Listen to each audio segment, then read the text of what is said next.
supernatural is something that isn't supposed to happen, but it does happen.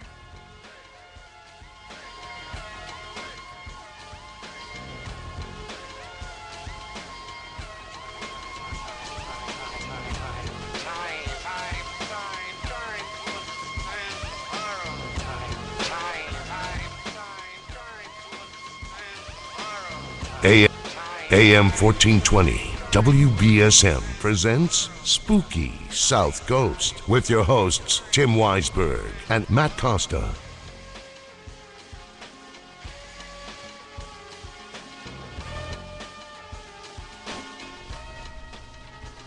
All right, good evening and welcome to Spooky South Coast. Tim Weisberg here, along with the silent assassin Matt Costa and science advisor Matt Moniz. We are here to talk with you about the paranormal, as we are each and every Saturday night. And tonight we're going to be having a holiday show here. Yeah, it does sound really loud. It definitely seems weird. And I know that Somebody's been messing with these settings. We're broadcasting in the chat room on SpookySouthCoast.com, Spooky TV, and I'm sure we're blowing out their eardrums because I've been messing around with the dial a little bit there. So you guys can just let us know if there's issues with the sound, because to me I sound really loud and tinny. Where's all my bass? Where's my bass at? There we go. All right. Well, we are going to keep muddling through, and we're not really low battery day. Says our breathing sounds fine.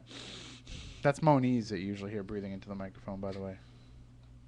He's practicing for when he makes his phone calls later on this week. It's the holiday season, you know. It's everybody's got their own traditions. Moniz is calling women and being creepy. I already got him last week with the whole sex offender thing, but that's a different story for a different show. But tonight we're going to be talking about Christmas ghosts and paranormal stories and all kinds of stuff with our guest. He's the content director for Spooky South Coast, which basically means he tells us what to do now. And he's also a noted author, and he's what I like to call a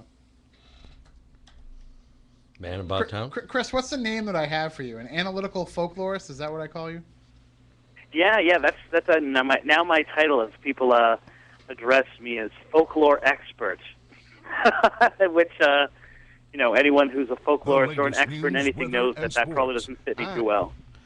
Well, I'm getting complaints here from the chat room that they can't see my face. It's like, that's my Christmas gift to you. You don't have to see my face, but yeah, I mean, it's a good title. I mean, as far as I know, you're the only analytical folklorist out there, so it looks good on the business card. It really does, and I'm printing those up for the holiday season as my gift to myself. So, analytical folklorist. It's just confusing enough that no one knows exactly what I do, which is a lot like my life. You know, and what people don't realize about you is, and we've talked about it here on the show, for those who don't realize, though, you're a teacher. And you're not just a teacher by profession, you're a teacher by nature. And I think that in that capacity, that's why we love bringing you on the show here, because any guest can come on and promote their latest book or talk about their latest project, but when you come on, you always teach us something. And we always learn something, and the audience learns something. And I think that when somebody does something, and it's not their profession, but it's actually just who they are, then that would look really good on a business card too. Chris Balzano, teacher in life. Thank God it's not a life teacher. Yeah, it's funny because this week I had to really balance that delicate razor of not coming up with content for my students that was fun and holiday based without offending and without isolating. And there were some really good gems that, some of which I'm going to share tonight with you. But it's this very interesting balance you have to do as a teacher, and it's one of those things that this week provided a lot of really good material. I hope that, and the best part is you're saying teacher, but I'm also a huge learner. And sometimes when we're in discussions in class, and my students aren't, rocket scientists by any stretch of the imagination, just by the students that I usually am assigned to teach, because I have my specialty is working with the tough cases. They come out with some beauties and some things that really make my brain pop. Mm-hmm. And so when I do that, I always be like, you know what? I'm going to store that away. That sounds like a Balzano breakdown to come someday.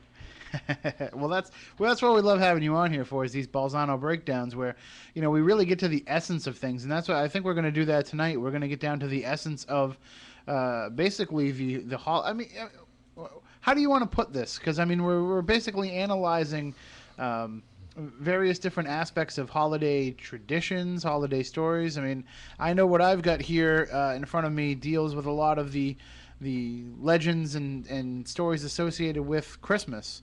But what have you got on the docket for us tonight? I told you I wanted to talk about the four ghosts of Dickens and how they own so much more to folklore than they do Christmas. Mm-hmm. And in that A Christmas Carol, with all of these ghosts of Christmas stages, and the setting of it is actually kind of devoid of Christ. And so it's much more, maybe that's why it's such a universal theme that so many people can pick up on and adapt, is that it actually, for all of its religious undertones, doesn't have a religious anchor or a specific religious anchor. And so, and with that as my launching pad, I was just like, this season brings out the best in people, but it also brings out some really creepy and eerie and often inspirational things. And so my really thing was connections between, the holiday season and the unknown. And it's interesting that you mentioned the fact that A Christmas Carol is devoid of the religious aspect, because let's face it, I mean, if Ebenezer Scrooge was really that much of a jerk, nothing would slap him back to reality like a quick visit from Jesus. And that don't happen. It's I mean, I don't know, we can get into this a lot later, but, not only is it a question of where does his revelation come, where does his, to quote a religious word, epiphany come, but more importantly, who the heck wants him changed? What's the motivation of the universe in getting this one man to change, and who's the directive from? And that's something that I'm definitely looking to explore and to get hopefully a lot of feedback in terms of, I want people calling up and giving their opinions of it, as well as their opinions of which is already starting in the chat room, their opinions of the best representation of the story. Well, not only that, too, but I mean, we can leave the phone lines open all night if anybody has any kind of, maybe an obscure Christmas tradition that they observe, or maybe they've had a paranormal Christmas story that they could share. I mean, the phone lines are open for all that good stuff at 508-996-0500, 1-877-996-1420. You can also email us, spookycrew@spookysouthcoast.com, or like Chris said, you can jump into the chat room on Spooky TV at spookysouthcoast.com, and we've got all of our friends in there. I just want to say happy holidays to everybody in the chat room so that we don't forget to do that tonight. Excuse me. And one of the interesting stories that I read online earlier was related to a child's toy phone where it was a Christmas gift, and this little girl wanted to call her grandmother to tell her about what she got for Christmas, but the regular phone was way too high up, and she couldn't reach it. She wasn't allowed to crawl up on the counter to get to it, and none of the family was around, so she picked up the toy phone to kind of pretend call Grandma, and to her surprise, this being back in the 1950s, to her surprise, there was a live operator on the end of that toy phone asking where to connect the call. So she said, I want to call Grandma. And next thing you know, she was talking to her grandmother. And not only did she speak with her, but when the mother actually called the grandmother on the regular phone later to kind of share the story with her, the grandmother's like, oh, no, I had a conversation with her. I spoke with her. And recounted the entire conversation. And the girl who wrote the story ended up getting in trouble for climbing the counter, even though she didn't. But and she said, it just must be the magic of the holiday season. And I think that is definitely something that carries through with a lot of people's experiences at this time of year, that whether you believe in the paranormal, whether you believe in magic, whether you believe in anything beyond just ourselves, you can't deny that when the holidays roll around, there's something tangible in the air. Yeah, and I'd like to start out with a Christmas ghost story of my own, if I can. Absolutely. And this is one from my own experience that I don't think I've ever really shared with the public. I might have dropped a quick reference to it. But back in 1999, I made a failed attempt at becoming a Floridian. Obviously, a mistake that I would correct, quote-unquote mistake that I would correct later. But I moved down to Orlando. And the first Christmas we were down, we decided to drive back up. And this was before we had children, and so it was just the two of us in our Ford Focus, making the, depending on what the weather, traffic is like, either the 27 or the 87-hour journey from Orlando, Florida to Massachusetts. And it was pretty much clear sailing the whole way. We actually made really good time. We didn't even have to stop over. And I was really motivated because I wanted to see my niece, who would become my godchild. I hadn't seen her yet. She'd been born a month and a half earlier, and I was really, really motivated. Like, it was one of those things where I just wanted to go through everything just so I could see her, you know? And we're driving. We decided to stop off for our first, or if I should say, really our last gas up, and to get some coffee. By this time, it was pretty late at night. I think it was 8 or 9 o'clock at night, which is when you're driving since or late the night before. It's late, and we stopped off, and I believe we stopped off in Danbury, although I'm not quite sure about that. We stopped off. We went in, clear skies, went in, we got some coffee, my wife got a soda, we gassed up again. When we came to gas up the car, it was basically a blizzard. We don't know where it came from. This was one of those spot storms, and it was crazy. I mean, the snow was already starting to stick. It was already starting to stick on our windshield. And we both looked at each other. We're like, we're so close. When you're driving that long, 1,500 miles, that Danbury to Boston is really close. And we're like, we just want to get through this. We want to get through this. And we're like, should we push through? Should we not push through? We pulled on to the road. We got pulled back onto the main road and back onto the highway, and the snow was already sticking there. I was like, this is ridiculous. How could a snowstorm hit like this quickly and have this much of an impact? And we started sliding. We even started kind of okay, we're just going to have to get off at the next exit. We're going to have to get a hotel. There's no way we can get through this. And all of a sudden, our rearview mirror, we saw a snowplow. And so we're like, okay, well, they're going to be they're going to be plowing in front of us. I guess it's okay. And the snowplow, passed us and went ahead, and we got into its wake. And the odd thing was, and anyone who's ever been behind a snowplow, that's like the worst place you can be, because while the snow is off the road, it's now on your windshield. And for some weird reason, it was almost like we were in this little orb, as we're going, not a ghostly orb, but, and as we're driving, the snow seemed to even be cutting itself in front of our windshield. And there wasn't practically any snow hitting us, and it was like, oh my God, this is the clearest driving we've ever done. The roads were clear. We weren't slipping anymore. And we're following behind this. We followed, for a good, I'd say probably half hour or so, no trouble whatsoever. And then we were approaching the Massachusetts border. And as we started kind of approaching it, there was a turn in the road, which wasn't too severe. It's it's a highway. You're going, 75 miles an hour to, depending on the conditions. We weren't going quite that fast. And we took this corner, and all of a sudden, the plow was just gone. The plow had completely disappeared. And maybe a minute later, we crossed over into Massachusetts, and for some reason, it was almost like a snow line. The snow was nowhere near as bad. And we got to the house, within the next hour and a half. Got to saw my niece, but it was always this weird thing that my wife and I didn't really talk about at the moment, because, when you're living and you're experiencing, you're just kind of just happy to be there. It was like, where did that plow go? As soon as we turned that corner, that plow was gone, and there's no way that it could have gone off the road. We're talking a matter of seconds between, that it was out of our sight. It completely vanished. And it was almost as if, someone had sent that plow to us that one night so that we could get to them in time for Christmas Eve. And it was a really weird experience that we still every once in a while look at each other and go like, hey, remember that ghost plow? And my wife who's like, dude, keep the paranormal out of my life. She even kind of shakes her head and says, yeah, that was a really weird thing. We don't know, there's tons of these stories of plows and safety trucks helping people and finding out that there really was no call to 911 or all these things, and that's my wife and I's our little own version of that story. Well, it's an excellent version of that story, and it's something that you do see a lot of reports of, though. Like you said, these kind of like the guardian angels, making sure that people's holidays go off as planned. I mean, so many people travel this time of year, and they wait till the last minute, and they try to catch a flight maybe 2 days before the holiday, and it doesn't seem like they're going to make it. And then all of a sudden they get somebody who comes up to them and says, listen, it's more important that you get to your family than I get to where I'm going to go. Here, take my ticket. Like you hear these stories all the time, and then it's the kindly gentleman who disappears. It doesn't really happen anymore now because of, airline safety.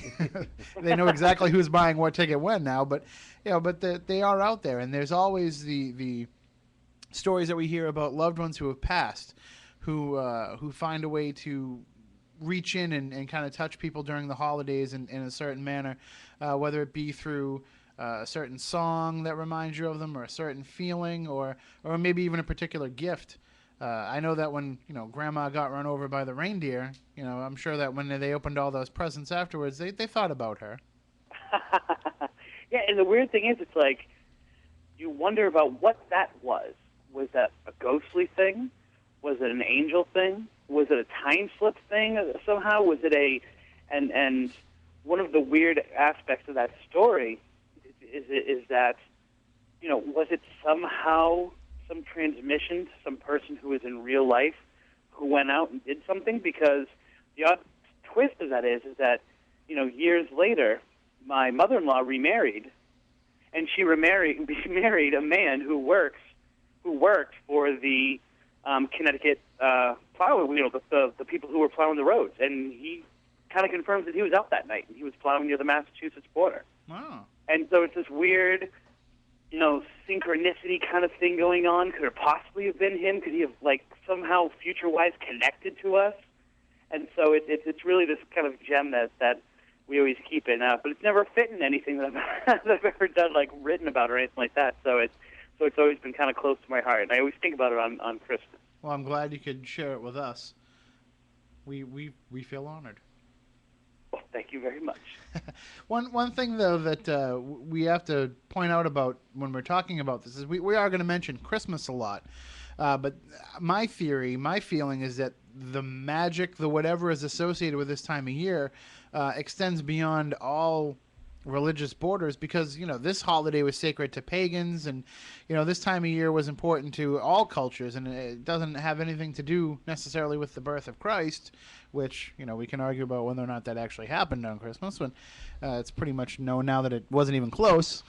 But there seems to be a feeling that pervades all religions, all peoples, all cultures at this time of year. I mean, I grew up in a household where my father was Jewish, and his family was Jewish, but it didn't stop the connection to the time of year. Once Hanukkah was over, they felt in the Christmas spirit, even though they didn't celebrate it.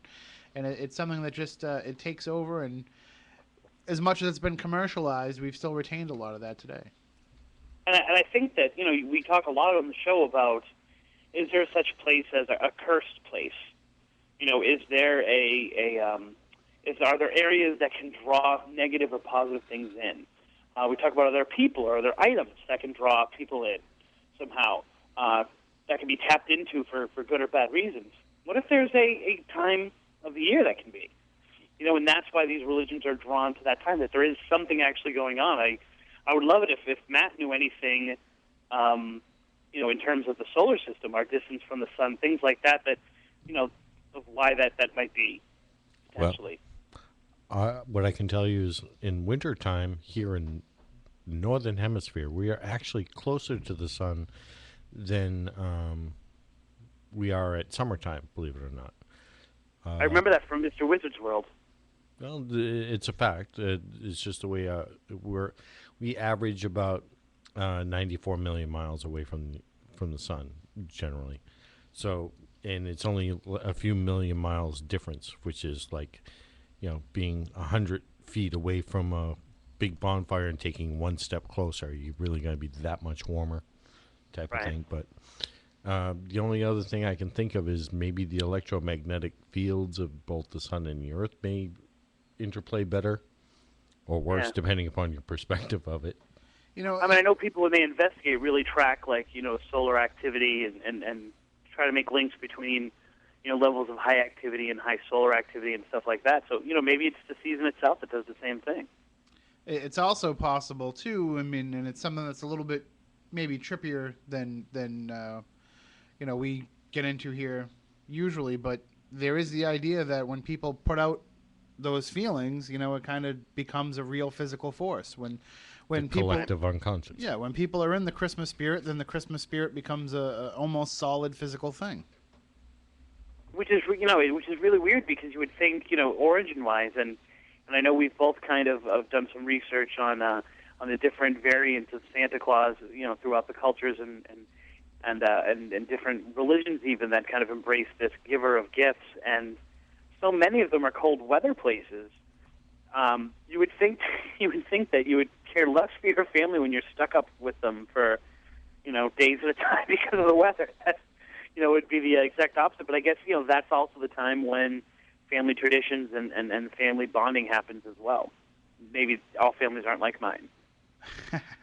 Well, it's also one of those few times of the year when you can, at least for a few hours on one particular day, generally most of the world is in a good mood. There's a lot of bad moods. Eggnog is involved. But Well, yeah. But my brother makes a monster eggnog out of lighter fluid. But it's probably between that and New Year's is really the only time that you can kind of guarantee that you're going to get that much outpouring of positive feelings. I mean, even the curmudgeoniest bastard will smile a little bit on Christmas, I would assume. I do. And let's not forget, in Ghostbusters, too, it was the holiday season, specifically the singing of the New Year's song that drove the evil forces away. Yeah. That unity for that one moment, for that one time. And it's to me, I don't know. I mean, I get stressed out, being just a poor radio host. Well, my 5 jobs, but I get stressed out all pretty much from Halloween on about making sure I can pay for everything, and I get stressed out with making sure that everybody's going to be happy with what they get. I mean, I don't even consider for a second anything that I might get because it's so far from my mind. Not like when I was a kid. Now it's completely different. It's about my son and about my family and what they're going to enjoy.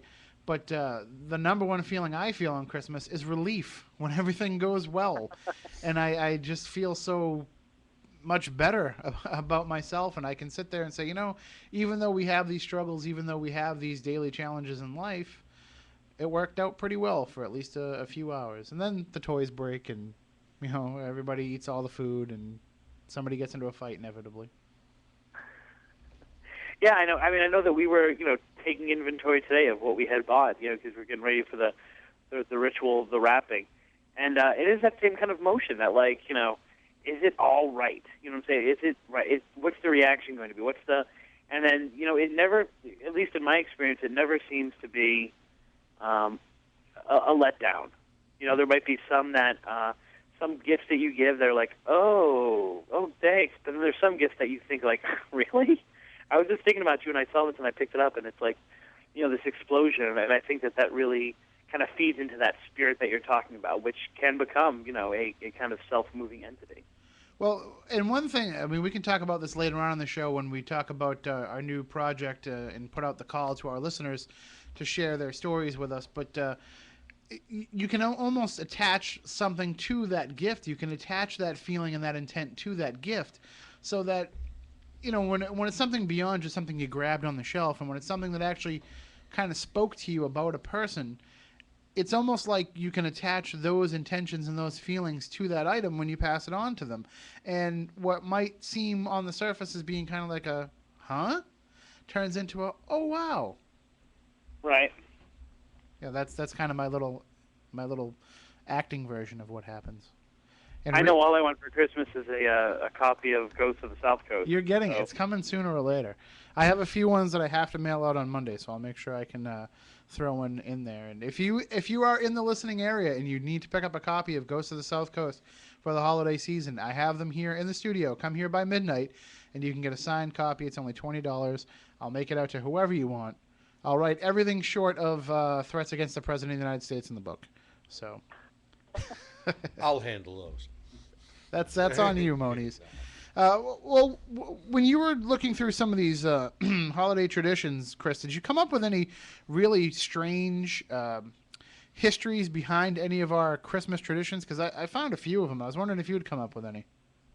I was really focusing on trying to get some stories, especially scavenging Ghost Village news of some kind of holiday things that were going on or that have gone on. So I'll leave traditions up to you. Well, here's what I found really interesting. There's a lot of things that I take for granted in the holiday season that I can't really understand why we have them, why we might observe certain things. For example, candy canes. I never really gave them a second thought. I just thought they were kind of decorative. They were the colors of the season, and it's just something that was always around at Christmas time. I actually found something pretty interesting online that says that candy canes were actually invented about 230 years ago.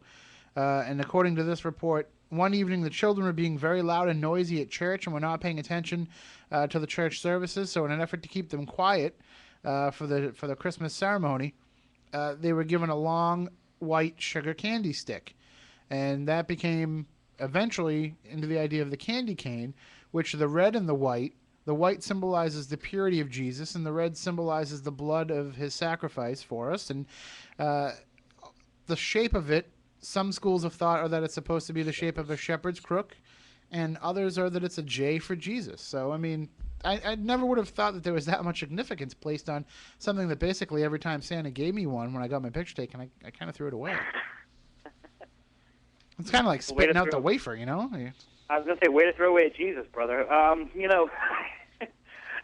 I think the one thing that as I was looking at some of the legends and traditions, that I was seeing and kind of, going through all of these kind of obscure references, is that so much of it is based on superstition.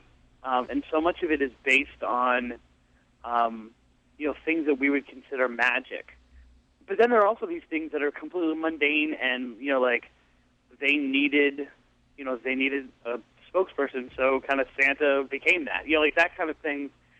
That's this weird, very weird holiday because it's this mix of these old superstitions, throwing salt over your shoulder mixed with commercialism that have come to kind of create and galvanize people, not only in this country but in other countries as well. And the other weird thing is so many of these things are based on this, and this goes back to the whole Christmas Carol idea. So much of our holiday traditions are based on these kind of things that are black and white, that are opposites of each other. The nice list, the naughty list. So many of these things were meant to be inspiring and then scary as well. Mm-hmm. And so it's really this unique kind of blend of those things that kind of makes the holiday that the holidays that people know. Well, you mentioned the scary stuff. I found some pretty interesting scary ones, which, we all know that Santa Claus is kind of an amalgamation of a number of different, St. Nicholas and a number of other traditions in other cultures and countries. But this was an interesting article that I read. In Iceland, they have something called the Yule Man, which is a goblin that begins appearing 12 days before Christmas and steals meats and sausages, milk and candles, plays mischievous tricks on humans. In Greece, they have the Calicatsorol, a group of hairy trolls that play pranks on humans and befoul food.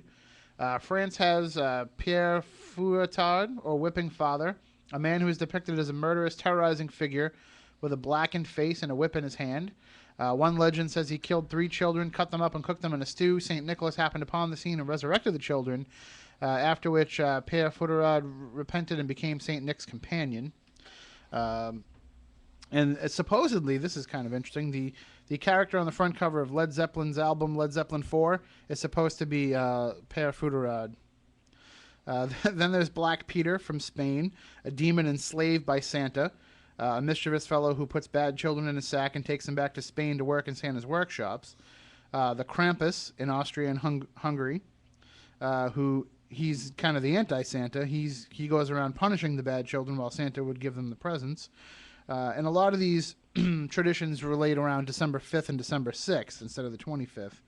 And this one was pretty cool too. And I know I'm not going to pronounce it right, but it's Nicht Rupert, another German companion of Santa who appears on Christmas Eve with a long beard and wears fur. And Rupert is actually one of their words for devil, apparently. And he's a dark figure that plays against Santa's light. And he is, again, the same idea. He does all the negativity and all the dark opposites of what Santa does. So these are just some of the stories that I found out there. And there's another one, too, that's actually still somewhat observed today in Pennsylvania Dutch country. And I'm going to throw this one out there, Chris, and see if you've ever heard it in your many years of collecting folklore stories. Have you ever heard of Der Belsnickel? Not until you emailed me about it.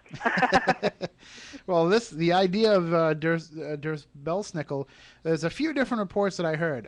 One is that he is a cranky fur-clad character who neighbors and family members might dress up as. In another version of the story, he's actually the devil. And he goes around with a hickory switch. And he basically passes judgment on the kids right then and there. You either get to pick something good out of his bag, or he whips you with the hickory switch. But St.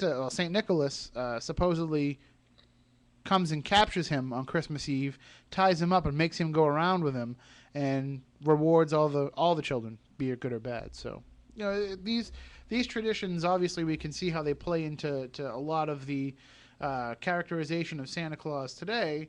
But it shows that there was kind of a darker side to this holiday, whether it was to scare children into being good, or whether it was really the fact that there needed to be that dark to the light. It's out there.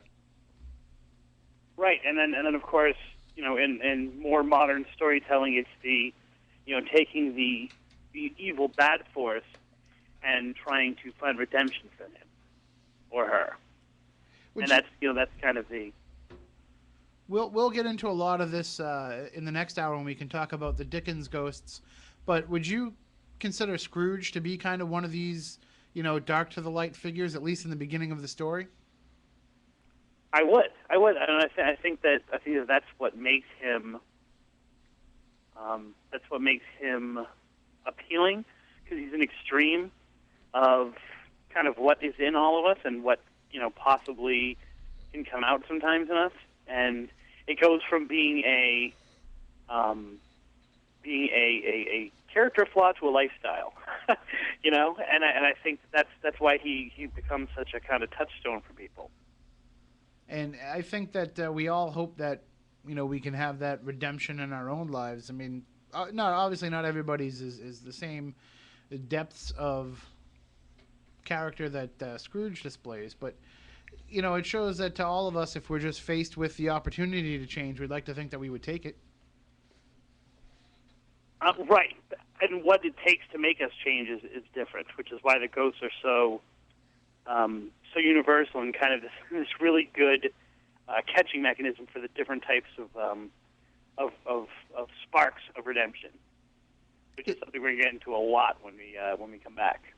And also when we come back, as I mentioned, we'll talk about the idea of haunted objects, which is our new project that we're working on. But a lot of the stories that I was finding online of people reporting their holiday tales, they would talk about a certain traditional item they would bring out, be it an ornament or a decoration, or in one case, there was a chair that they only brought out at Christmas time that they left there that was supposed to be for the Christmas spirit to come and take a seat in. And it seems like these items have something attached to them, and I think that by people focusing on them, they've kind of created that spirit attached to them. And when we think about it, we probably all have something like that in our own household. There's something that it's not Christmas until this comes out. And right. I know when I was younger, it was always there was a ceramic Christmas tree that my mother had with all the little lights in it. And even though she would set up, she's crazy. She's Christmas crazy. She would set up the Christmas tree the day after Halloween if she could. But we knew it was really getting close to Christmas when that tree would come out. And in my wife's family, they have one of those advent calendars where you move the little mouse each day as you get closer to Christmas, and that was kind of their tradition. So I think that these items have developed this power to really instill the Christmas spirit in people. Yeah, and you need that countdown. It's kind of like that's the reminder for the parents. That's what it is. Right. I mean, is there any way to for a normal person to be that great person all year long, or can there be this kind of like going from 0 to 60 in 2 seconds is not easy, but going from 0 to 60 in 24 days of an advent calendar is a lot easier. But, I mean, if they do attach those feelings and those sentiments to these items, what if you left them out all year? What if you're somebody who has, like, for example, I don't know if you're familiar with the pro wrestler Mick Foley, but he actually has in his house a Christmas room where he has Christmas decorations all year round because he loves the holidays so much. I mean, if you keep that one item out where you could see it, would it still have that power, do you think? Or is it because it's so closely associated with the holiday that it's kind of limited in its reach? I think that it's probably limited in its reach for most people. I think that it's probably one of those things where, I don't think the object itself has the power. I think it's the people's emotions behind it. And I think that, like with so many things, if we saw a miracle every day, they would stop being miracles to us. They would become commonplace. And so, to have that out kind of really brings out that part of you that, is looking to be the best person you can be and looking to get into the spirit, and then you kind of all focus on that one thing. And it's the anticipation, too. We've talked about, if people ever got out their EMF meters right before a surprise party and took readings, what would happen? Or something else that could, if you could take pictures, would you see energy in people and things like that? And I think it's kind of the same way, that anticipation of it coming out, and then the release when it does is a lot of the mojo that gets attached to it. Well, if I could keep one Christmas decoration out all year round, you know what it would be? Oh, mistletoe. Mistletoe, absolutely. Which I was unaware of the history of that either till researching this show. It says the tradition of kissing underneath the mistletoe began with a Scandinavian goddess called Frigga. So that might be why, we use the word frigging. I don't know. Frigga's son Balder was shot with an arrow made of mistletoe. While Frigga's friends conjured up powers to save the boy, his mother cried tears that became the white berries on the mistletoe. Frigga's friends succeeded in saving Balder's life. Frigga ordered that the mistletoe should never again be used to harm others.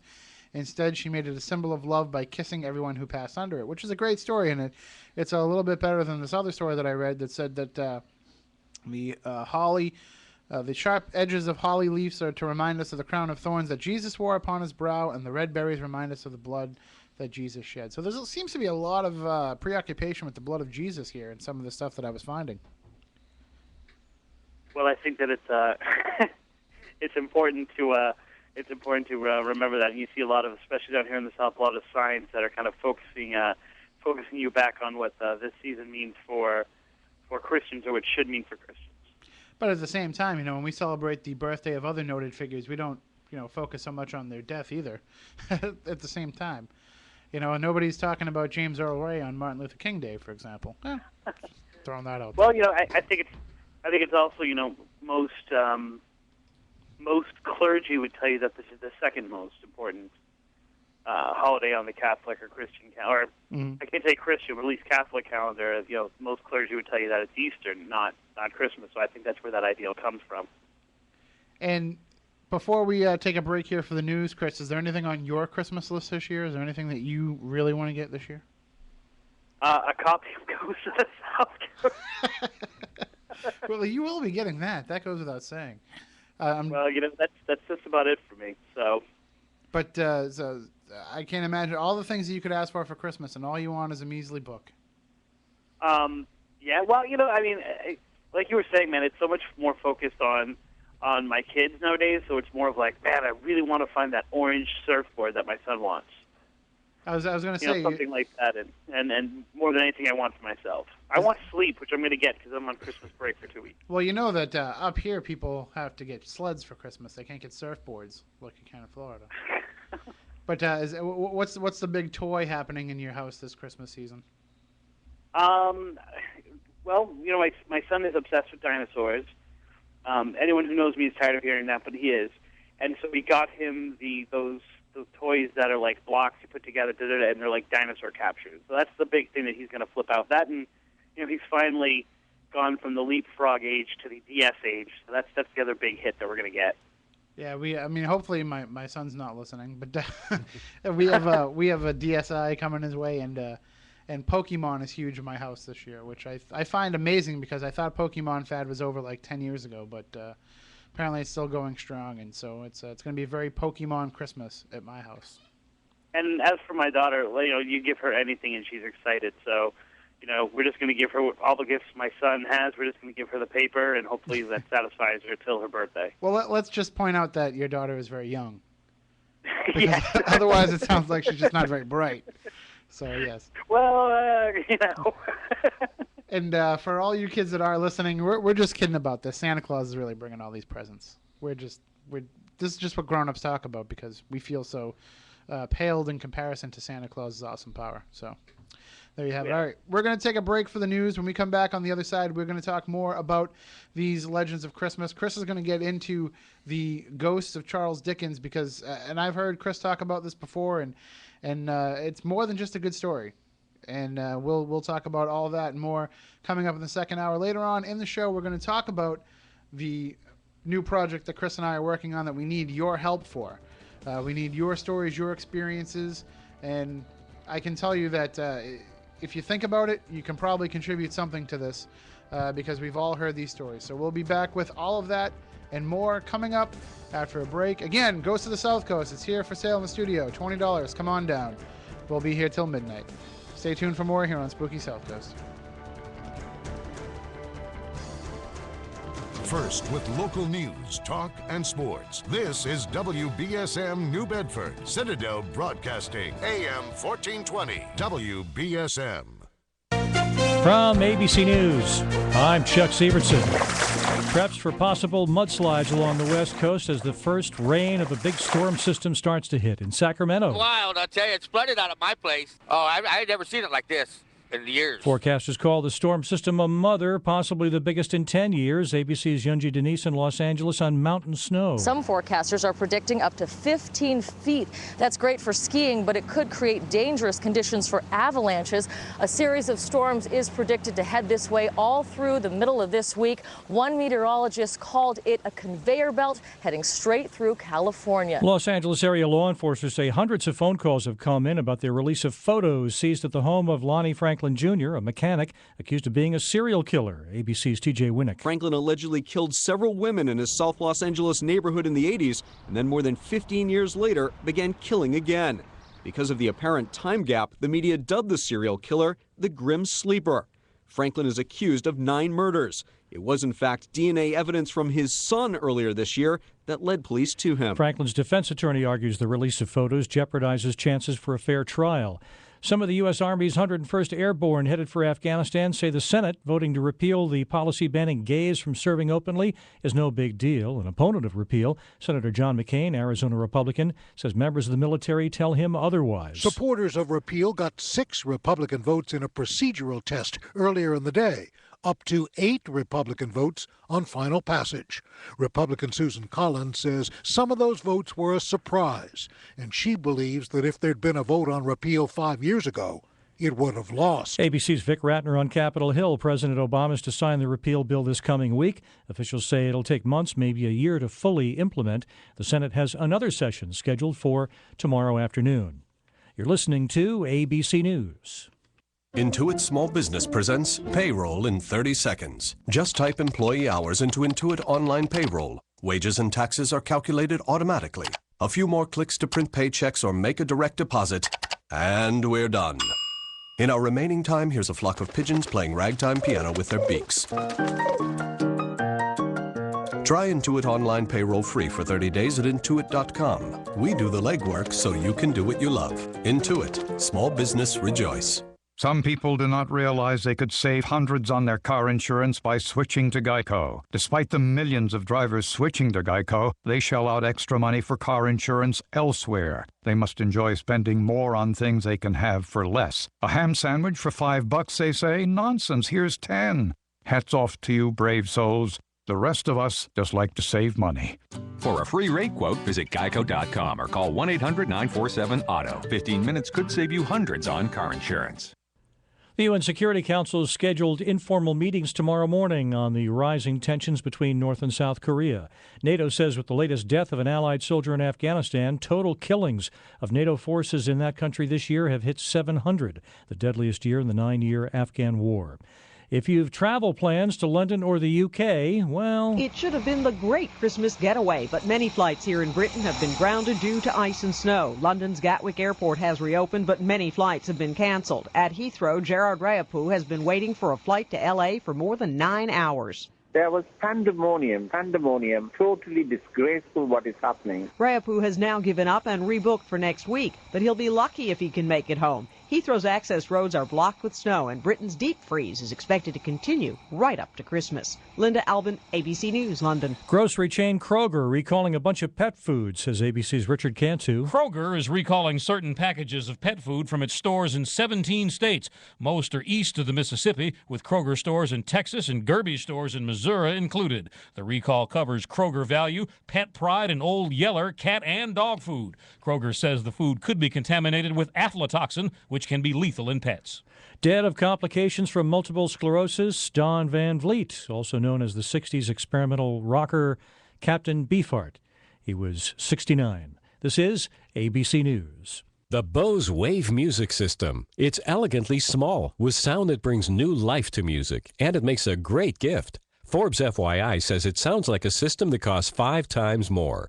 Visit Bose.com/enjoy or call 1-800-611-1617 for a 30-day risk-free trial. Call by December 31st and save $100 when you order the Wave music system together with our optional multi-CD changer. Also ask about financing. 1-800-611-1617. Chuck Sievertson, ABC News. The CDC estimates that 1.1 million Americans are living with HIV or AIDS. An estimated 640,000 of these are not receiving treatment.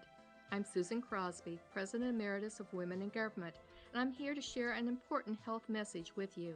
The statistics are startling. 56,000 new cases of HIV are diagnosed each year in the United States. 1 in 4 new infections are in women. African Americans account for 49% of all new HIV or AIDS cases. On behalf of Women in Government, an organization of state policymakers, I want to urge you to talk to your doctor or local AIDS service organization today. Talk about getting the care, support, and treatment you deserve. There are effective medicines available that can help you manage your HIV. To learn more, visit womeningovernment.org. Funding provided by the Bristol-Myers Squibb Company. Hello there. Do you recognize my voice? That's right. I'm a professional announcer. Companies all over the world hire me to make their offers sound more compelling, irresistible.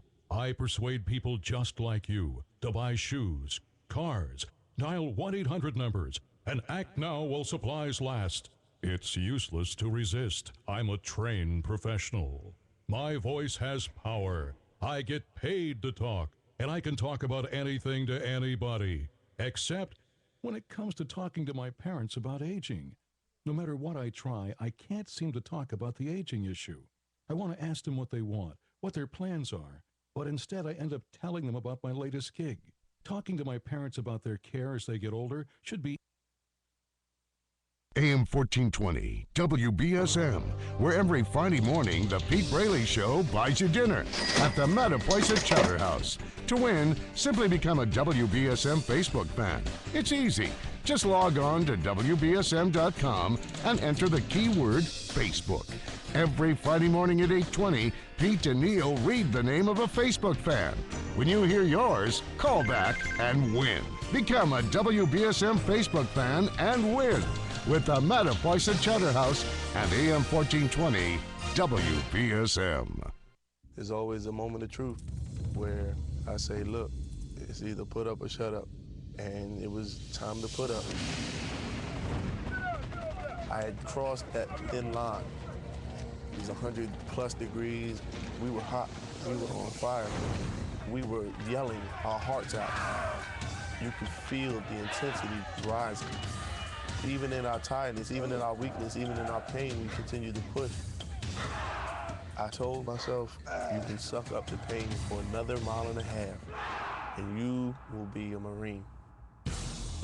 Not many people believe that I could do it. I don't know where I got the energy from. I don't know where the pain went to. But all I know is that I had what it took.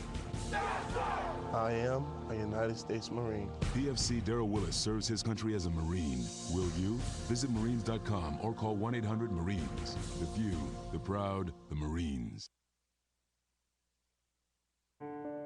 Hi, I'm Brett Michaels for the American Diabetes Association. Diabetes is a constant battle. I know, I've had it since I was 6 years old.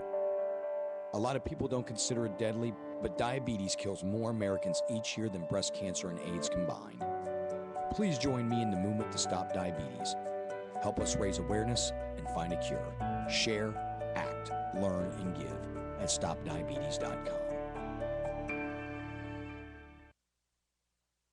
It's an annual Christmas tradition that you love. A holiday gift from us to you, beginning at noon on Christmas Eve and continuing through Christmas Day. It's the music of Christmas. All the best songs ever recorded, played back to back with minimal interruptions. The music of Christmas is presented by Fall River Municipal Credit Union and by Colonial Honda. When you're heading out for some last-minute shopping or visiting family and friends, join us for the music of Christmas. It begins at noon on Christmas Eve on AM 1420 WBSM. A very, very merry, merry Christmas to you.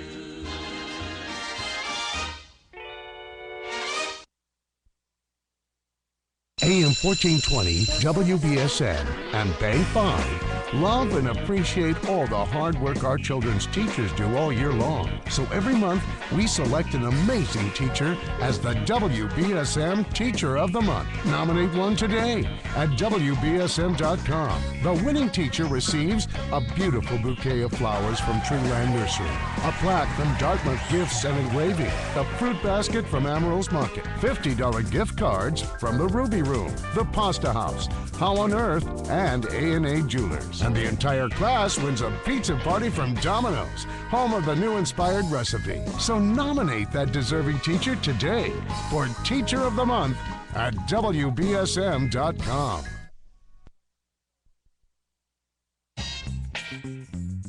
Hi, I'm Emmett Smith. Sports has given me a lot to smile about over the years. But as an athlete and the father of young athletes, I know how important it is to protect yourself from injury. That's why I've teamed up with the American Association of Orthodontists to encourage athletes of all ages to play it safe when it comes to sports. I've seen firsthand how quickly an accident can happen when out on the field, the court, or even the dance floor. And because orthodontists are specialists in helping kids and young adults obtain a healthy, beautiful smile, the last thing they want to see is a patient get injured because they weren't properly equipped. No matter the sport, wearing protective gear like mouth guards, face masks, and helmets can reduce the risk of injury and keep you in the game. Athletic competition brings some of the greatest joys in life, but there's nothing more rewarding than a lifetime of healthy, beautiful smiles. For more information on how you can play it safe, visit braces.org.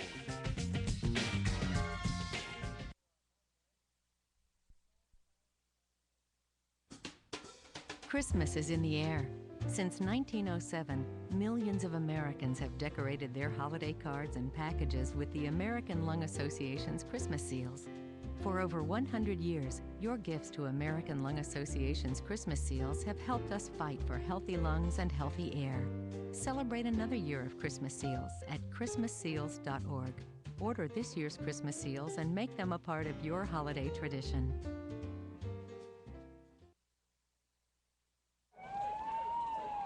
When you think of the reasons people end up in the ER, you probably wouldn't think of West Nile virus from mosquitoes, asthma attacks from cockroaches, hantavirus from rodents, or Lyme disease from ticks.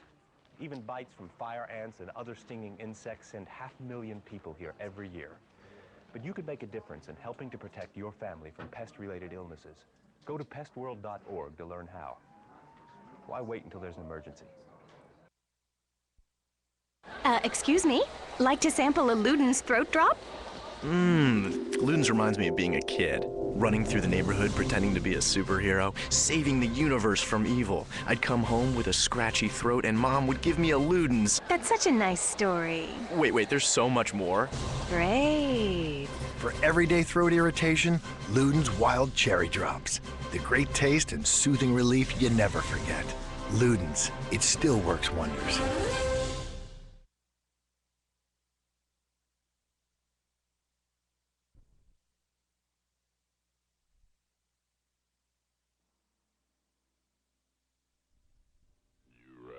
Spooky South Coast is back. Actually, in reality, I am Charles Bronson. Here's more of Spooky South Coast. No, Belly, this ain't over. I can smell your fears. I'm not afraid. You will be.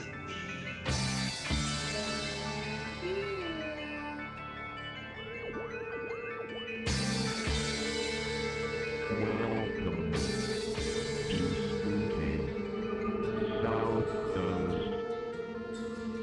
Look, I know the supernatural is something that isn't supposed to happen, but it does happen.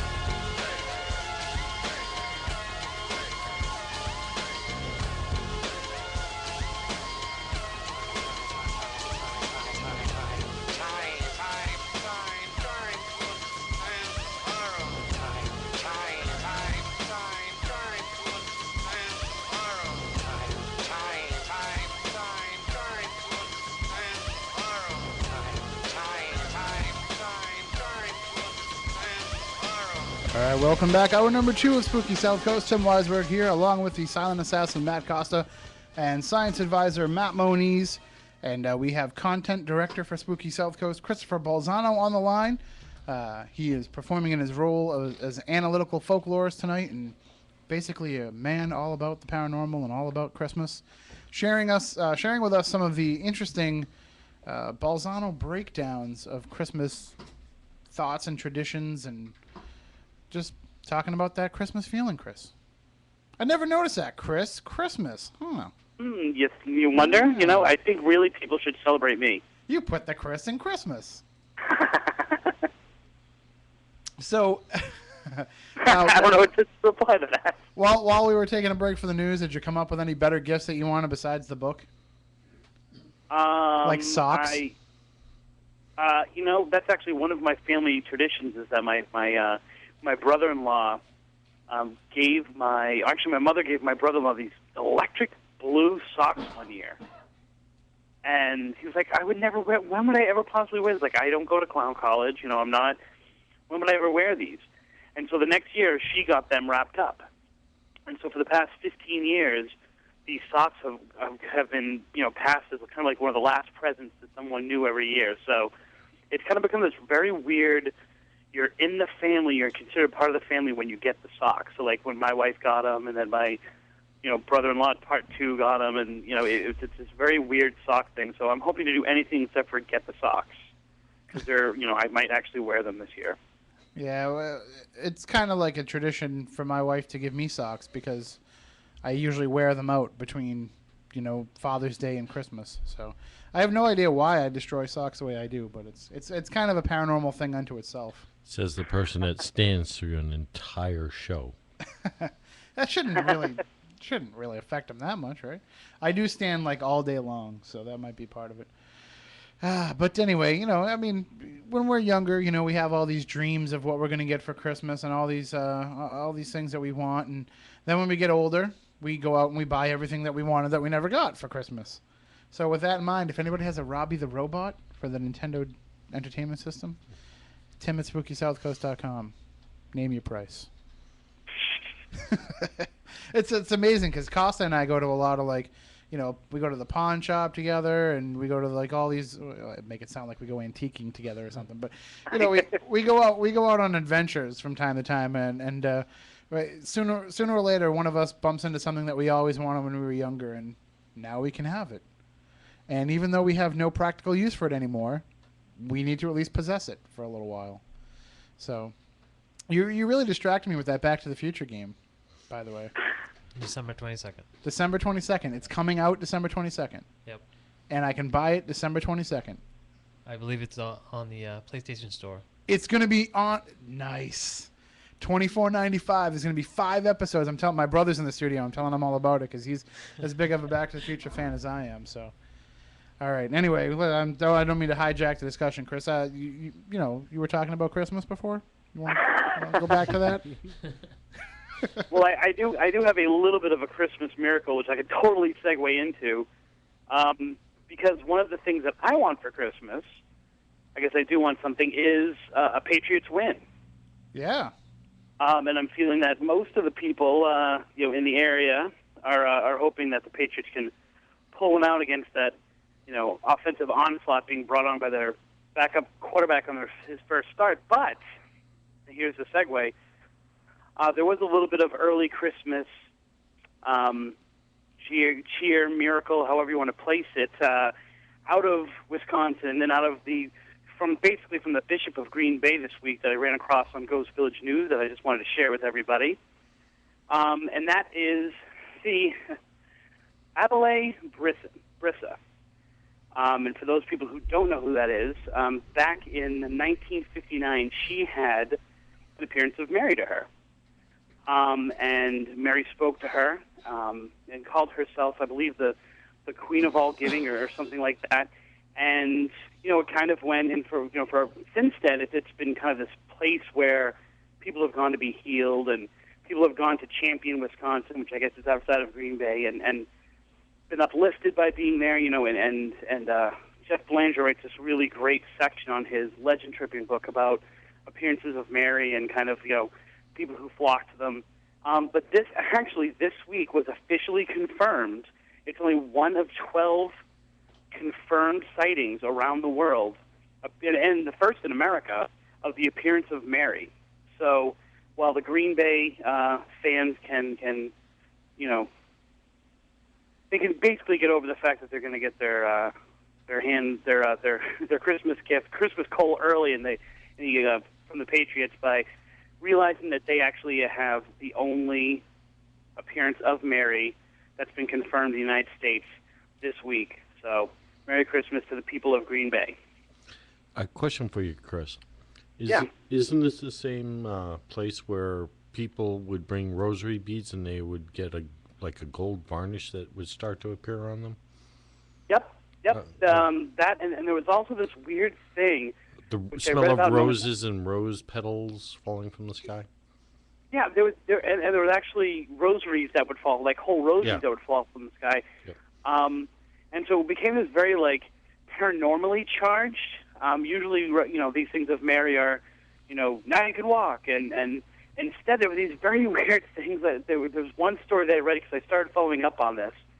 There was one story I read that came up with it where a person had crutches, and they went into some body of water that was there. I can't remember the body of water.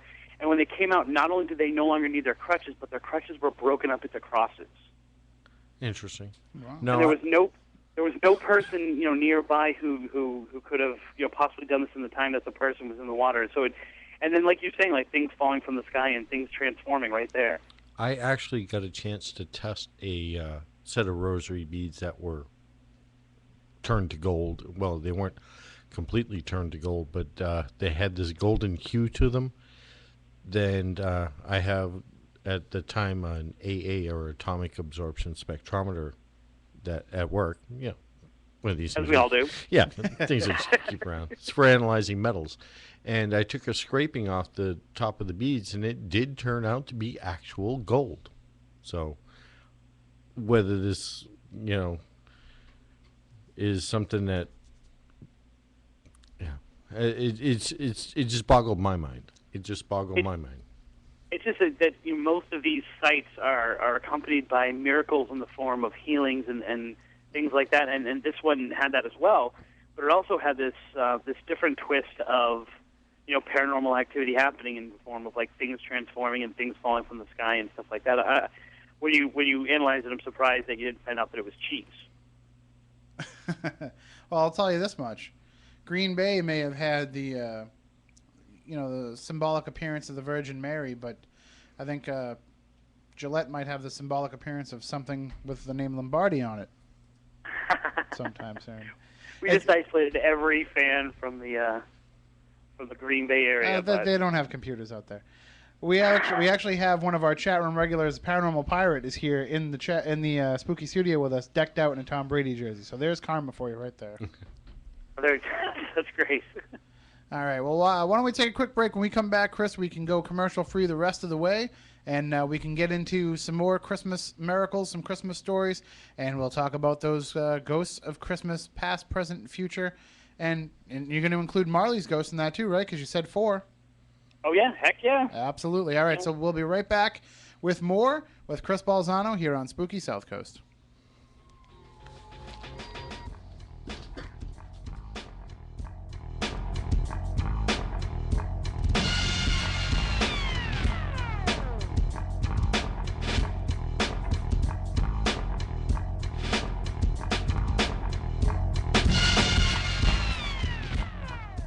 AM 1420, where help is just a phone call away when you have questions about your car.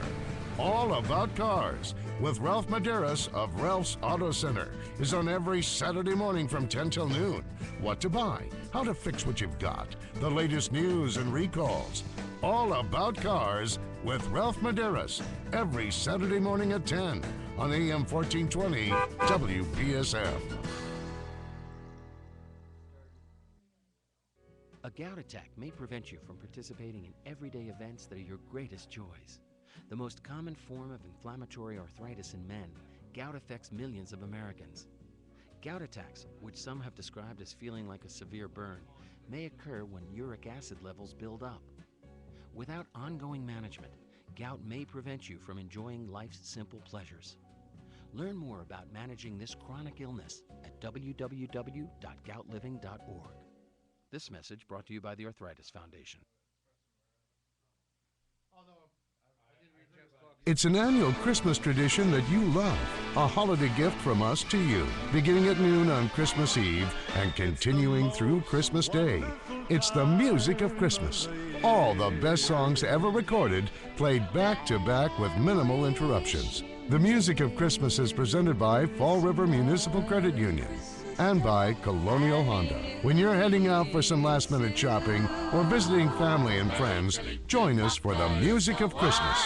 It begins at noon on Christmas Eve on AM 1420 WBSM. A very, very merry, merry Christmas to you. Driving accident over 40 years ago, people would approach my bedside in different ways. Hi, this is Johnny Erickson Tata, and some of my friends had a lot of good advice. But good as it was, their counsel went right over my head, because I was too emotionally turned upside down to make heads or tails out of AM all their words. I'm sure the advice made great sense to them, and no doubt they were anxious to see a smile on my face or want to see a happier attitude from me, but I was not ready for advice.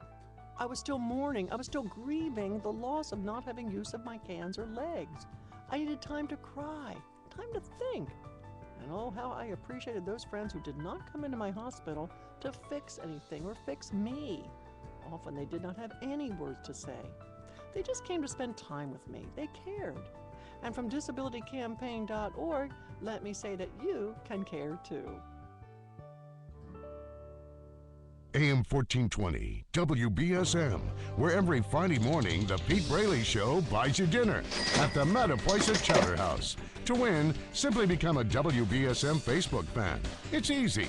Just log on to WBSM.com and enter the keyword Facebook.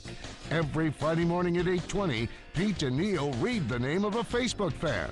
When you hear yours, call back and win. Become a WBSM Facebook fan and win with the Mattapoisett Chowder House and AM 1420 WBSM. Hi, this is Scott Lang, Mayor of the City of New Bedford. Have you checked your medicine cabinet lately? You should.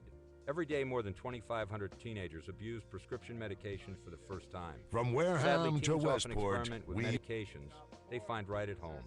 Many young people think it's safer to misuse prescription medications than illegal street drugs, but that simply is not true.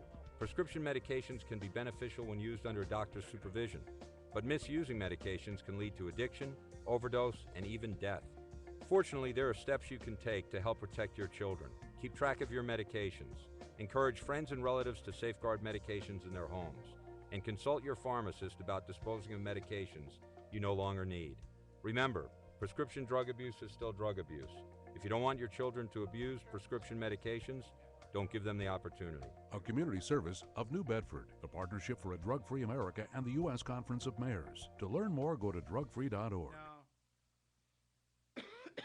It's an annual Christmas tradition that you love. A holiday gift from us to you. Beginning at noon on Christmas Eve and continuing through Christmas Day. It's the music of Christmas. All the best songs ever recorded, played back to back with minimal interruptions. The music of Christmas is presented by First Citizens Federal Credit Union and by Roland's Tire. When you're heading out for some last-minute shopping or visiting family and friends, join us for the music of Christmas.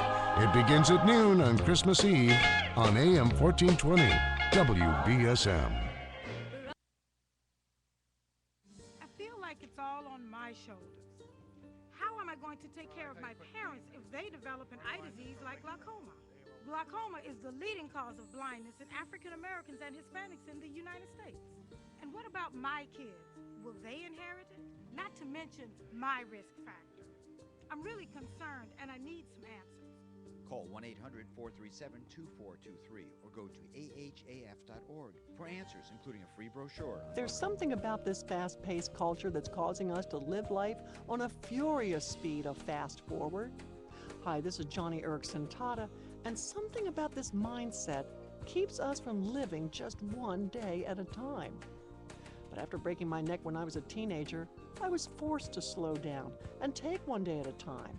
And that is when I began to find solutions. I went back to college, began painting, writing. I learned to drive a van with a joystick clamped to my arm. I began to manage my own health care and take responsibility for finding people to help me Fairhaven, up, Dartmouth, go to and New work. Bedford. So, friend, may I encourage you to push the pause button today? Learn to take one day at a time. That's the way you live life. Handle what comes your way with grace and a little bit of serenity. It works for all of us, not just those of us who live life with a disability. From disabilitycampaign.org, learn to deal with life just for today. A, B, C, D, E. You might not think getting work done on your home or apartment would have any effect on the way your child grows up. Now I know my ABCs. Next time, won't you sing with me? But if it was built before 1978, Spell glacier. Glacier. renovations can spread lead paint dust that can be harmful to kids. R. Glacier. That's why the EPA now requires that your contractor be lead safe certified. The 10, the could it be? Touchdown! In children 6 and under, Madison Davis. lead paint can cause everything from loss of IQ and motor skills to behavior issues and severe learning disabilities. Disabilities that may not show up for years. Deshaun Gaines. Don't let lead paint take away your child's future before it even begins. For a lead safe certified contractor in your area, visit www.epa.gov/get lead safe or call 1-800-424-LEAD. Hi, I'm Brett Michaels for the American Diabetes Association. Diabetes is a constant battle. I know, I've had it since I was 6 years old. A lot of people don't consider it deadly, but diabetes kills more Americans each year than breast cancer and AIDS combined. Please join me in the movement to stop diabetes. Help us raise awareness and find a cure. Share, act, learn, and give at stopdiabetes.com.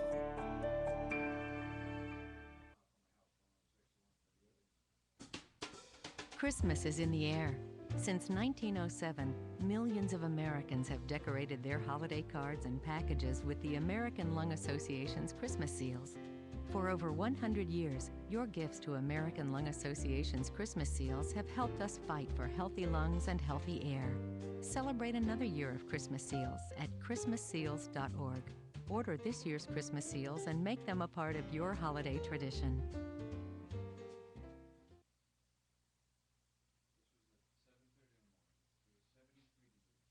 Your local source for news 7 days a week is AM 1420 WBSM.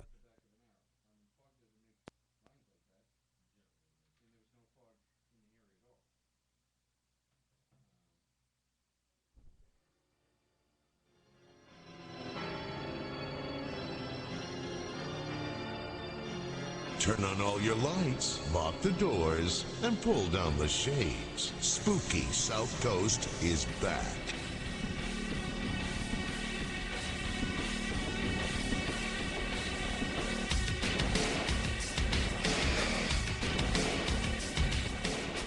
All right, welcome back to Spooky South Coast. Tim Weisberg here, along with the silent assassin, Matt Costa, science advisor, Matt Moniz, the paranormal pirate hanging out in the studio. And we have on the line our content director, Chris Balzano, who is our guest tonight, talking with us about Christmas, which is coming up. If you haven't finished your shopping, get out there now. There's a lot of stores that are still open. We have Spooky South Coast t-shirts available. We have Ghost of the South Coast books available. So, you know, it makes a great present for your paranormal fans. And, of course, all of Chris's books are available as well. You can get them on Amazon.com and on MassCrossroads.com and pretty much everywhere books are sold. And speaking of books, Chris, I guess we should throw this out there, too, before we wrap up the discussion tonight with more Christmas stuff. But you and I are actually embarking on a new project. Or basically you are, and I kind of honed my way into it, I guess. Bailed me out sounds it's probably a better, more accurate description of it.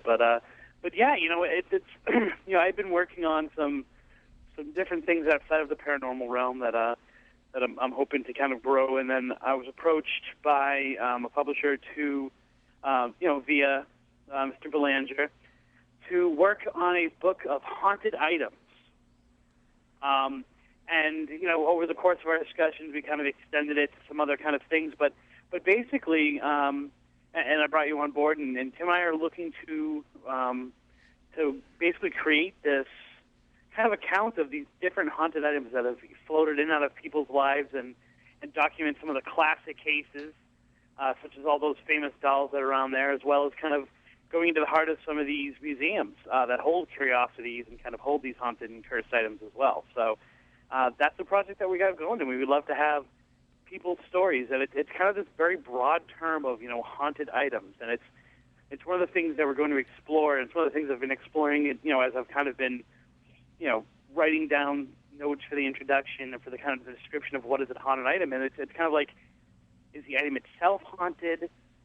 Does it become the spark of the haunting? Is it the reflection of the haunting? I literally mean reflection of the haunting at times. And so I would love to get people's ideas and people's stories as well. And as you said, we are going to discuss a number of well-known cases. And our friend Low Battery Dave in the chat room has sent a lot of information about the little girl's dress that's at Stone's Public House. And, you know, we want those type of stories, obviously, to be represented. Annabelle the doll, Robert the doll, the haunted mirror at Myrtle's Plantation, all these different famous haunted items. But we also need to hear about the ones that people don't know about. We need to hear about the ones that have impacted people individually, and, you know, that might not be on a tour somewhere, or might not be in a museum somewhere, but are sitting on somebody's shelf in their house, or was on their shelf until they had to get rid of it. You know, we want to hear about that. We want people to get in touch with us and share those stories. Maybe they had one, they no longer have it. Maybe they know somebody that had one. You know, if we can get to the crux of the story there, that's what we're really looking for. Right, and we're also looking for cursed as well, or things that you think might have been cursed that, you know, when you got rid of them, all of a sudden it was like, you know, the clouds parted, the sunshine came through, and looking for some things that, you know, maybe were bad tikis in your life. And if you want to share these with us, you can obviously email us is the best way to get a hold of us. Tim at SpookySouthCoast.com, Balzano at SpookySouthCoast.com. You can also get a hold of both of us on Facebook. And pretty much, you know, we're all over the place. If you can't get a hold of us, then you're not looking hard enough. So and my wife says that you can't find me. and we need these stories quick. Don't procrastinate, because part of the reason why I had to offer up my services, because they gave you a really tight window to get this done. They did, and it's one of those things. You know, I actually wrote Picture Yourself Capturing Ghosts on Film on a much tighter deadline than this even, and it didn't come out quite the way that I wanted it to. So I'm looking to kind of redeem myself with this project here. So and if you want to keep us in the paranormal world, we got to keep the juices flowing. Yeah, because this book might become a haunted item if we don't get it out there in time. So. Well, hopefully we can get at least one really good story about a haunted book for the book. So we're going to work on that. I got one for you, actually. Okay. Your copy of Ghost of the South Coast. You're haunted by the prospect of actually receiving it. All right. Well, you will get it in time, hopefully in time for Christmas, and that's what we're talking about here tonight. And I know that you did have one more Christmas story that you wanted to share with us before we get into the Dickens ghosts. Yeah, no, but this one's going to take a lot less time. Those of us who work in at least me, working in the paranormal world, I kind of have this buyer's regret theme, which is someone calls me up or someone emails me and they want to tell me their story. And they tell their story, and then, I always try to set up like, well, why don't you email me some this, that, the other thing, or, well, why don't you call me back and another time we can discuss it. I always make some excuse for them to make a second contact because a lot of people back down. They want to get the story out, and then once the story is out, it's kind of like something is lifted off their shoulders. They're relieved, and so they never contact me again. So the story is kind of lost in the paranormal ether that's out there. And this is one of those cases where someone contacted me, and I remember locking myself in the bathroom. My son was really young, and he was playing, and he was occupied. And so I'm like, okay, I locked myself in the bathroom and got this woman's story. Took a ton of notes. She never contacted me again. But her story went something like this. In early December, her brother had died. And she was really broken up about it. She was really horrified by it. It was this really traumatic thing. Anyone, especially during the holiday season, kind of gearing up for it, a death is always really powerful. And she was really grieving over it. And she came home one day, and this was only a few days before Christmas, so this was a few weeks after he had passed. And she had one of the old school, because it happened a few years ago, one of the old school voice machines. And, it was blinking, so she clicked on it, and it was her brother. And she's, she would, hey, what's going on? And she was kind of like thrown off, like, had this been on there the whole time? And she had just never noticed it. She had obviously gotten messages since then, and it was all very confusing. And it was just this message. It didn't say, like, I'm calling from beyond or anything like that. It was just like, hey, what's going on? Yeah, I just wanted to tell you in case I forget that the gift that I got, Tim was like the young son. The gift that I got for Tim, I actually left over at a friend's house. It's in his, we bought it that night together. I wrapped it, and I kind of put it in there, me, I always forget things. And, so if I forget, if I ever to be handed, don't forget to remind me that the present is in there. It was like some weird message like that, basically telling where the gift was. And so she, this obviously made her cry again. She tried to listen to it a second time. It wasn't there on the answering machine anymore. But when she got in contact with her brother's friend, who actually then rummaged through his closet, there was the present, and it was addressed to the person. And it was from Uncle whatever it was, and she ended up being able to give it to her. And it was this really weird gift from beyond the grave. Well, but you say that it was definitely left while he was still alive. I mean, they know for sure from date stamp. Oh, yep. The guy said he remembered going out. It was like just a little bit before the guy had gone into a car accident. It was, the guy remembered it vividly. Remembered it putting it in the closet. They remember joking around about it because he was such like a lackadaisical guy that he had actually seen this thing and remembered it and like, wow, this is the perfect thing. I'm going to buy it now. And he remembered the whole thing. And the unfortunate thing was I was never able to make a second contact with this woman to check that story out. And so it's one of those things as an investigator, as an interviewer, you have to go by the intensity of the person who's telling the story. Mm-hmm. And the fact that this woman had such vivid details about it, the fact that she had all these kind of things attached to it, the fact that it was well past it, so it was obviously something that was weighing on her, and she decided to call me. It it stayed with me to this day. And but that's the effect that it has. I mean, like you said, when you're getting ready for the holidays and something like that happens, it takes a whole different turn. It's almost like it took every emotion that you had and completely put it into a 180. Right, and then in talking with her, one of the things I explored with her was, so then how did you feel after that? Was it uplifting? Mm-hmm. Was it depressing? And she said that for her it was uplifting, and that for her it was one of these signs that her brother was in a better place because he had had kind of a questionable past, and it was confirmation for her that not only was he in a good place, but there was something positive after. So it was a Christmas redemption for him, so to speak. It was. It actually was. Yeah, I've never thought of it that way, but yeah, it was this kind of his last act being this, glorious, gesture of giving and not forgetting. Well, one character who was able to have that redemption in life and didn't have to wait for death for it to happen, of course, was Ebenezer Scrooge. And as we mentioned earlier, he was kind of that dark antithesis of Christmas at the beginning of the story. And I know that you've done a great deal of analysis on the four ghosts in A Christmas Carol, and you see them as more than just plot devices. Yeah, I think that they're of this. I don't think necessarily Dickens was divinely inspired to write about them. I think that in many ways he might have used them as a literary device, but I think they hold up as something more than that. They really are this way for people to look into themselves and see what's going on. And one of the amazing things is I was teaching, like I said, I was teaching this thing, and you basically had to take a ghost. And I said there was a recession. And so two of the ghosts had to be fired. So we could only keep one ghost to go out there and redeem people. Which ghost are you going to choose? And then write an essay about it. And overwhelmingly, the students picked the ghost of the future. And I was kind of like, as they were writing, I'm like, well, why do you pick the ghost of the future? They're like, when you look at that and you see something bad's going to happen, you totally stop. And I'm thinking, that for their life, that makes complete sense because they're consequence-based. If you don't do your homework, this is going to happen to you. You're going to get an F if you don't do this, this, and this. If you don't pick up your room, this is going to happen. So they're very much consequence-based. And so I started talking to a lot of people who are my age and a little bit younger and a little bit older and being like, well, what ghost would you have saved? And then overwhelmingly, they picked the ghost of the past because they were looking at it as like, if I could go back and change this, that, and that, I know I would be a better person. I'd be happier.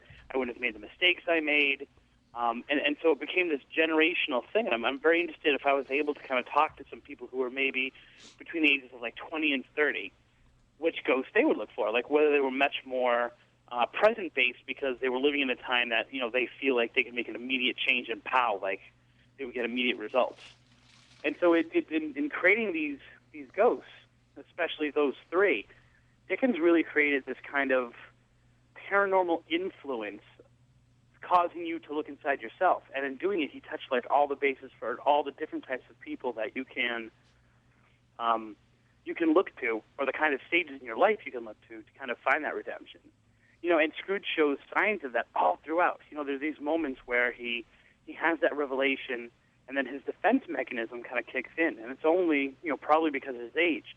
And when he looks at the future, and he sees that there are these consequences that are happening, and and more importantly, the future is potentially changeable, that he's actually able to kind of fall on his knees. And I don't think it's just that he's dead, because we all die. There's a reason why the ghost of Christmas future, or Christmas yet to come, is, so closely resembled to death, because it's coming. Like, we're all going to die. And yet, I think it's more of this kind of, and no one cares, and no one really is there to grieve for me, and it's kind of this, this parallel structure, because obviously Dickens was obsessed with the youth of his country. And so kind of this parallel between him and Tiny Tim, them both dying, them both being, you have this child who's grieved for, and this old man who, in his lifetime should have made so many connections, not grieved for, and that's the redemption. That's the spot where it's finally like, wait a minute, it's not this that I die, it's the fact that I die and no one cares. And I love one of my favorite old versions of it was the one where Richard Little plays all the different parts of the Christmas story, Christmas Carol. And, he has the very Shakespearean gravedigger scene where everyone's making fun of him, that he died. So it's not just that he died, but it's like they're all, like, kind of really ragging on him. That scene really sticks out in my mind. And that's what it is. It's like, what are you going to leave as your legacy? Well, I think part of the misconception with A Christmas Carol, especially some of the more made-for-television versions, some of the more popularized versions of it, is too many people look at it as Scrooge's transformation doesn't come until faced with that death. That's what changes his mind, and they kind of dismiss the effect that the other ghosts have on him. And in terms of of his character, we see him kind of putting up a fight to the message that the other ghosts are trying to convey to him. But it's kind of like a chipping away. It's not just all of a sudden this one revelation when faced with his own death. It's a chipping away and a realization of who he was that basically eventually leads to that breakdown of, it's not the fact that he dies, it's the fact that he dies before he gets the chance to change who he was.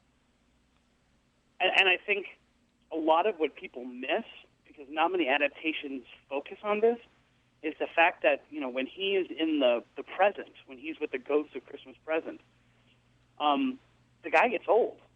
You know what I'm saying? Like, as they're going along, as Christmas is running out, he's aging as it goes. And so Scrooge is actually able to kind of see in this, and of course it's then like, exclamation point when he gets to the actual yet to come part, that time is running out. You know what I'm saying? Like, and Marley says the same exact thing to him at the beginning. It's like this, you're running out of time. This is for many people there will be other brothers that can come in and step in, but this is just about it for you. The concept of Marley's ghost is always the one that's the most interesting to me, not just because that's the one that Goofy played in Mickey's Christmas Carol, but also because it's almost like Scrooge would be dismissive of the other three had it not been Marley that came and foretold of their arrival. Yeah, and like I hinted at the beginning, who the heck sends it? Mm-hmm. You know what I'm saying? And that's the really at the for this, for some reason, I think I was, because we were in such in-depth discussions in class on it, who sends Marley? Marley makes no reference to him being sent from God or from Jesus or anything like that.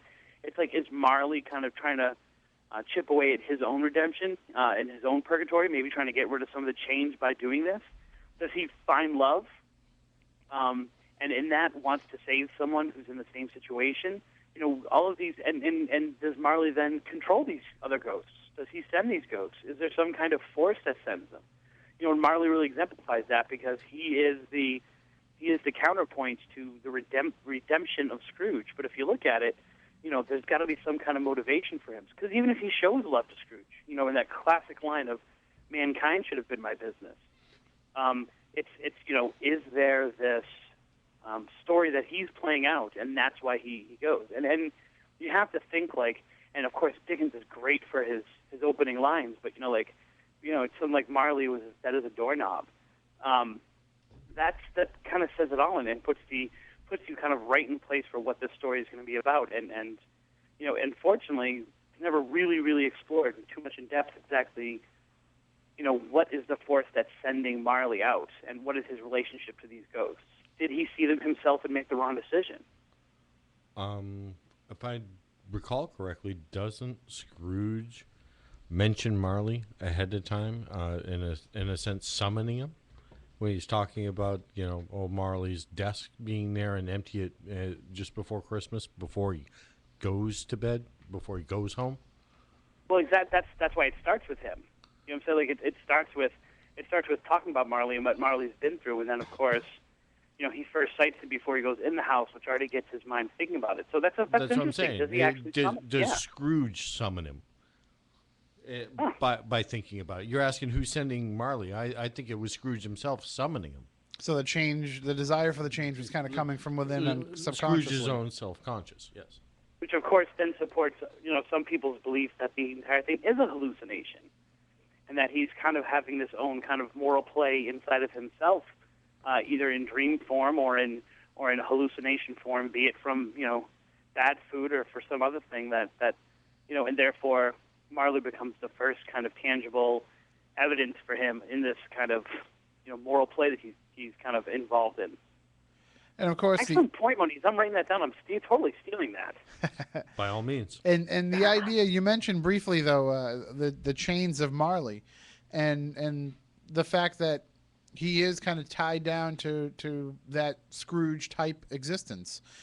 He can't break those chains, and I mean, I don't know enough about the idea of chains, how they're associated with ghosts, but naturally, we hear later stories of ghosts having to do with rattling chains.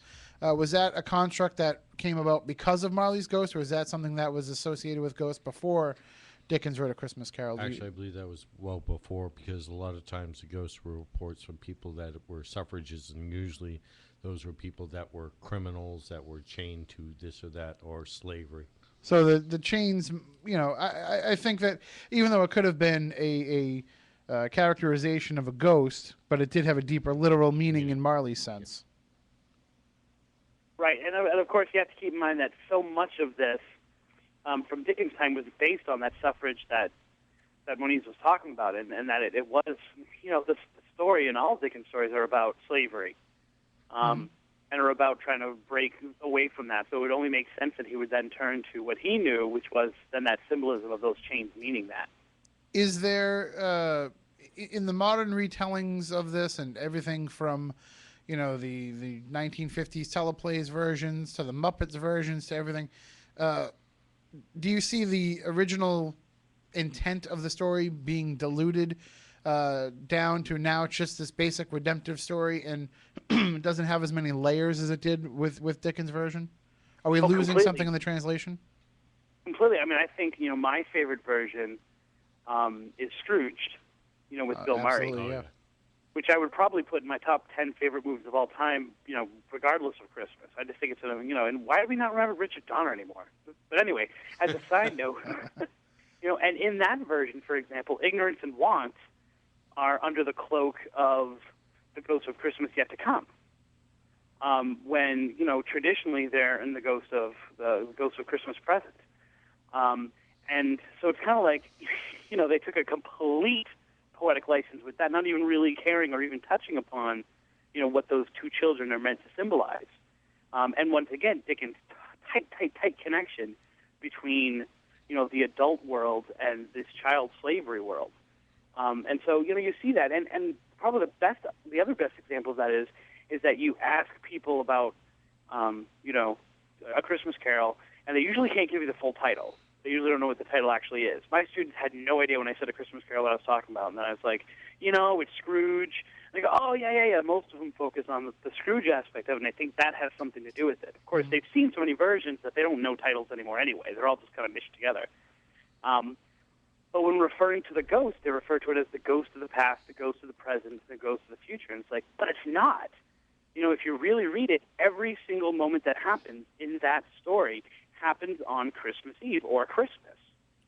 And so it's really this kind of distortion. Like, we really kind of forget the fact that they're not the ghosts of the past, they're the ghosts of Christmas's past. Mm-hmm. And that really, all the emotional stuff we were talking about before, if we look back, we could probably trace ourselves to where we were on Christmases or during the holiday season throughout our lives. And great changes that happened, or great moments that we could change that happened in those moments. So I think those are probably the two biggest distortions, especially, the taking out many times of ignorance and want, but then also kind of like the interchangeable. And there's a few other versions that do it. And then, of course, this, forgetting of what the ghosts actually, what their names were and what these scenes are supposed to be. And we're coming up on the end of the show here, but I will say this about Scrooge. The one thing that it does convey very well is the world that the Scrooge, Frank, the Scrooge type character is involved in, because it's not just him that thinks. I mean, his way of thinking is supported by those around him.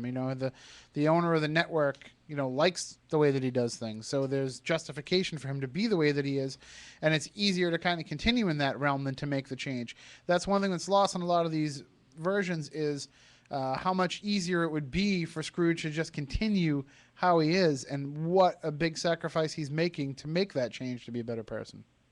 And once again, to harp on the ignorance and want kind of thing again, it's if you follow the track of Scrooge throughout the story, it's subtle, and it's of course there's these great moments where he could have changed and he didn't change, specifically talking about the past. But for the most part, and if we ever took Freud to Dickens, we would go crazy.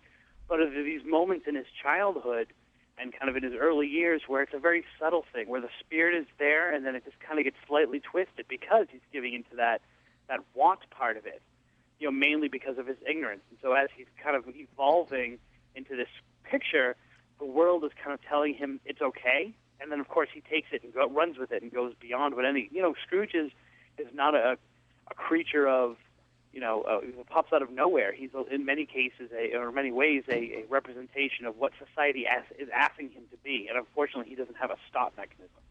Well, I'll ask you this, Chris, before we go, because we are running out of time here. But you remember the character in Scrooge? Do you remember his full name? Francis Xavier Cross. And here's a little interesting side note, and I don't know if it's related, but I've just heard over the years. What was the hottest toy of the era when that movie came out, of the late 1980s? What was one of the hottest toys that everybody had trouble getting at Christmas time? Cabbage Patch Kids. And what does it say on the ass of every Cabbage Patch Kid? Xavier Roberts.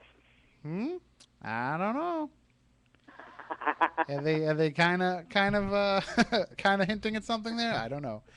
All right, well, that does it for this week's show, but we've got plenty coming up for you. We're going to be off next week for the Christmas holiday. We're going to be back on New Year's Day night to look at some predictions for 2011. And then, Chris, I know you got a whole bunch of stuff lined up coming up in the coming early months of 2011. January is going to be crazy. We've got Stan Freeman coming back on. We've got people talking about zombies. WBSM. We've got the computer going off on its own. We've got a computer going on. We've got people talking about Nazis and the occult and Roswell, and so it's just going to be. We've got someone coming on about Coral Castle. It's going to be a really exciting month, and hopefully feeding right into February, especially with no basketball, dude. We're going to have an amazing late winter and spring. Awesome. All right, well, we look forward to talking to you. Happy holidays to you and yours, and to everyone out there in the audience. Until we come back in 2011, for Matt Moniz, for Matt Costa, for Chris Balzano, I'm Tim Weisberg, and we want you all to stay spooktacular.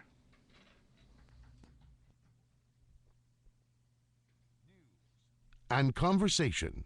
This is AM 1420, WBSM. Hear all the action from the Garden and from on the road. Bruins Hockey, presented by Irving Oil, the Castello Real Estate Group, first Atari, local news, talk, and sports. This is WBSM New Bedford, Citadel Broadcasting, AM 1420, WBSM. From ABC News, I'm Hillary Barsky. In a landmark decision for gay rights, the Senate votes to overturn the military's ban on openly gay troops. In an historic change, the Senate joins the House in voting to do away with Don't Ask, Don't Tell, sending the legislation to the president for his signature. The yeas are 65, the nays 31. The final vote came just hours after supporters of repeal got 63 votes in a test, more than enough to overcome an opposition filibuster. The Pentagon says the change won't come till the military has prepared, and that inappropriate conduct by gays or straights will not be tolerated. Vic Ratner, ABC News at the Capitol. Major Mike Almey, who served in Iraq but was discharged when the Air Force found out he was gay, had lobbied hard for the law's repeal. Almey says he will re-enlist as soon as the law takes effect. I look forward to wearing the uniform once again of an officer of the United States Air Force. Over 13,000 service members were dismissed under Don't Ask, Don't Tell. The UN Security Council will be holding what they're calling consultations Sunday morning, dealing with the situation in the Korean Peninsula. A member of the NATO-led force in Afghanistan was killed on Sunday. 700 foreign troops have died in 2010, by far the deadliest year of the war since the Taliban were toppled in 2001. 3 suicide bombers attacked a convoy carrying Afghan soldiers in Kabul. Forecasters are predicting a massive storm for California, bringing mudslides and flooding. ABC's Yunji Denise reports from Los Angeles. The National Weather Service says this could be the biggest storm to hit California in the last 10 years. The big concern here in the Los Angeles area is mudslides. There have been a lot of fires here in the last few years. There's really very little to hold back the mud.